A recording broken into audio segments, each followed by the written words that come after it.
Cricket ක්‍රීඩාව තුළ අපූරු සිදුවීම් සිදුවනවා වගේම විවිධාකාර සිදුවීම් නිසා විශේෂිත වුණු ක්‍රිකට් ක්‍රීඩා පිටිත් නැතුවාම නොවේ. ජාත්‍යන්තර මට්ටමේ ක්‍රීඩා පිටි නොතිබුණත් ප්‍රසිද්ධ මට්ටමේ ලීග් තරග ක්‍රීඩා කරන සුවිශේෂී ක්‍රීඩා පිටි ලෝකය පුරා දක්නට ලැබෙනවා. ඒ අතරින් ක්‍රිකට් ක්‍රීඩාංගණයක වහලයක් තියෙන එක විශේෂිත කාරණයක් බවට පත්වෙලා තියෙනවා. වහලයක් තියෙන ක්‍රිකට් ක්‍රීඩා කිරීමට යොදා ගන්නා ලෝකයේ ඇති එකම ක්‍රිකට් ක්‍රීඩාංගණය බවට පත්වී තිබෙන්නේ ඕස්ට්‍රේලියාවේ මෙල්බර්න් වල තියෙන මාවල් ක්‍රීඩාංගණය. ඉතින් අද ඔබත් එක්ක කතා කරන්නේ මේ විශේෂිත වූ ක්‍රීඩා පිටියේ රසබර තොරතුරු සහ පවතින විශේෂිත නීති රීති කිහිපයක් පිළිබඳව. වීඩියෝ එක ඉවර වෙනකන් රැඳෙන්න අපත් සමග. අයබෝවන්, අදත් ඔබව සාදරයෙන් පිළිගන්නවා ක්‍රිකට් වල නොදත් නොදුටු පැත්ත කතා කරන්න අපේ YouTube නාලිකාවට. සාමාන්‍යයෙන් ක්‍රිකට් ක්‍රීඩාවලට යොදා ගන්නා ක්‍රීඩා පිටියක වහලයක් දැක ගැනීමට හැකියාවක් නැහැ.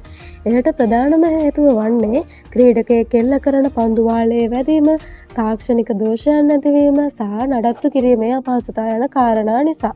ඒත් ඔබ දන්නවාද ක්‍රිකට් ක්‍රීඩාව තුළ මේ වගේ සුවිශේෂී ක්‍රීඩා පිටියකුත් තියෙනවා කියලා?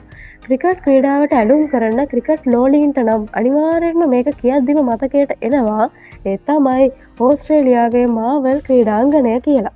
සාමාන්‍යයෙන් මෙම ක්‍රීඩා පිටිය පාපන්දු තරඟ, රග්බි තරඟ ඇතුළු විවිධ ක්‍රීඩා ඉසව්වලට සත්කාරකත්වය ලබා දුන් ක්‍රීඩා පිටියක්. ඕස්ට්‍රේලියාවේ බිග් බෑෂ් ලීගේ ආරම්භ වීමත් ප්‍රචලිත වීමත් සමග මෙම ක්‍රීඩා පිටියත් ක්‍රිකට් තරඟ සඳහා යොදා ගැනීමට තීරණය කළා. ප්‍රේක්ෂකයන් 53,000කට පමණ අසුන් ගත හැකි ක්‍රීඩාංගණයක් තමයි මෙම ක්‍රීඩාංගණය. මෙම විශාල ක්‍රීඩාංගණය ක්‍රිකට් තරඟ පැවැත්වීම ප්‍රේක්ෂකයන්ට අලුත් අත්දැකීමක් බවට පත් වුණේ ඉන් පෙර වහලයක් සහිත ක්‍රීඩාංගණයක ක්‍රිකට් තරඟ නොපවත්වා තිබුණු නිසා. කෙසේ වෙතත් මුල් අදියරේදී මෙම ක්‍රීඩා පිටියේ වහලය විවෘත කරමින් ක්‍රීඩා තරඟ පැවැත්වීමට උත්සාහ කළත් ක්‍රිකට් ක්‍රීඩාව යනු විශාල වශයෙන් තාක්ෂණය යොදා ගන්නා ක්‍රීඩාවක් හේතුවෙන් විශාල වශයෙන් තාක්ෂණික ගැටලු හට ගැනීමට පටන් ගත්තා.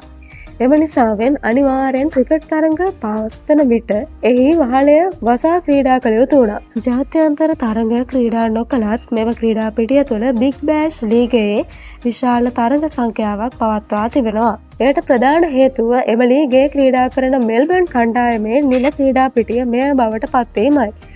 මෙම ක්‍රීඩාංගණයේ ක්‍රීඩා කරන ක්‍රිකට් තරඟවලදී පිතිකරුවන්ට අපූර්ව වාසියක් හිමි වුණා. ඒ තමයි ඔවුන් එල්ල කරන පන්දුවක් වහලේ වැදුණු විටදී එය කිසිදු විටක දැවී යාමක් ලෙස සටහන් නොකිරීමයි. මෙම ක්‍රීඩා පිටියේ ඇති වහලේ හේතුවෙන් ක්‍රිකට් තරඟ ක්‍රීඩා කරන විට සුවිශේෂී නීතියක්ද කිරීමට සිදු වී තිබෙනවා.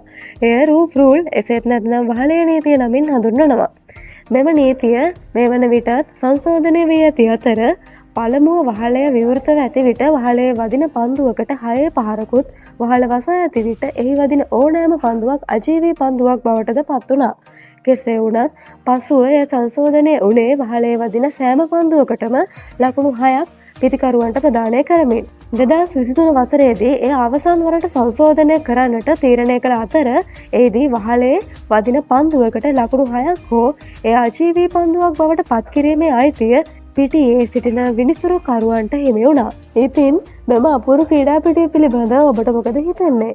ඔයාගේ වටිනා අදහසත් පහලින් කමෙන්ට් කරන්න යන්න අමතක කරන්න එපා. මේ වීඩියෝවෙන් ඔයාගේ ක්‍රිකට් දැනුමත් අලුතෙන් අප්ඩේට් වුණා නම් අපිත් එක්ක රැඳෙන්න. අපිව සබ්ස්ක්‍රයිබ් කරන්න. ඉදිරියටත් මෙවැනි වීඩියෝවකින් මුණ ගැහෙමු. ඔබට සුබ දවසක්.